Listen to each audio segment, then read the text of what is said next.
yellowed, close to peeling. It was 150 years old, after all. The font was an elegant script that said, Red Thread, Kentucky Straight Bourbon Whiskey. Beneath those words it read, Distilled and Bottled, Frankfort, Kentucky. And underneath that, in tiny script, he read, Owned and operated by the Maddox family, 1866. There we go, Paris said. Where do we go? Owned by the Maddox family. You aren't the Maddox family. Are you saying that because they were white and I'm not? I'm saying that because I've looked for the Maddox family for years, and I haven't found a single one of them, by blood or by marriage, who had anything to do with Red Thread. The whole Kentucky line died or disappeared after the distillery burned. Why did you look for us? First of all, I don't believe you are a Maddox. You're going to have to show me some proof. You're holding the proof in your hands. 100 proof. Funny. Oh, yes, she said with an exaggerated southern drawl. I'm a card. Why were you looking for us? She asked again. I wanted to buy Red Thread. What's left of it? I've been wanting to open my own distillery for years. Red Thread is part of Kentucky history. I'd like to be part of Kentucky's present. Some things are better off history. Bourbon isn't one of them. It's too late anyway, Mr. McQueen.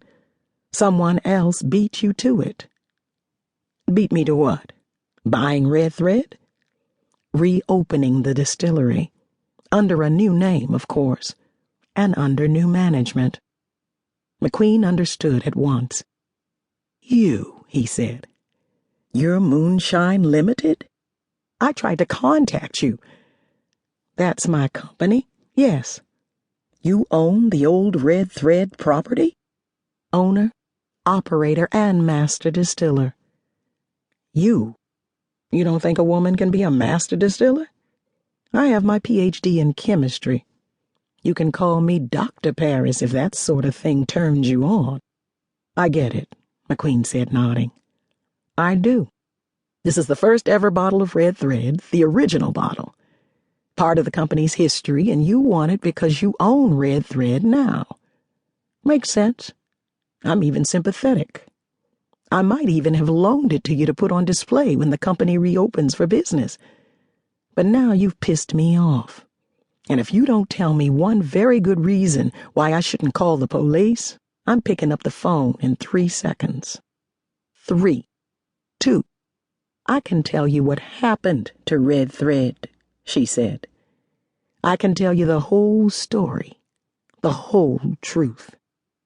Well, that got his attention. You know why it burned down? I know everything. But if I were you, I wouldn't ask.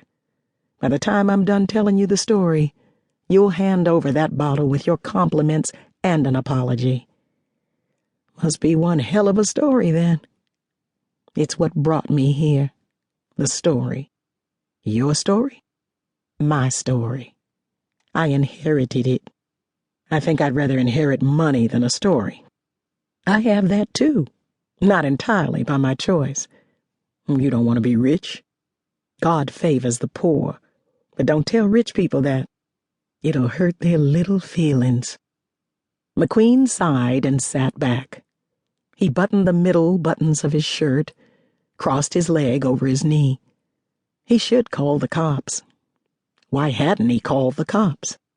Embarrassed he'd fallen for the oldest trick in the book? Beautiful woman in red goes home with him, fucks him and robs him while he sleeps. He could laugh at himself, but he wouldn't let anyone else laugh at him. Yes, he could call the cops. Or, they call bourbon the honest spirit, he said. You know why? You aren't legally allowed to flavor it with anything. Water, corn, barley, rye, and that's it. You see what you get. You get what you see. No artificial colors, no artificial sweeteners, no artificial nothing. Right. So let's drink a little honesty, shall we? If you're buying, she said.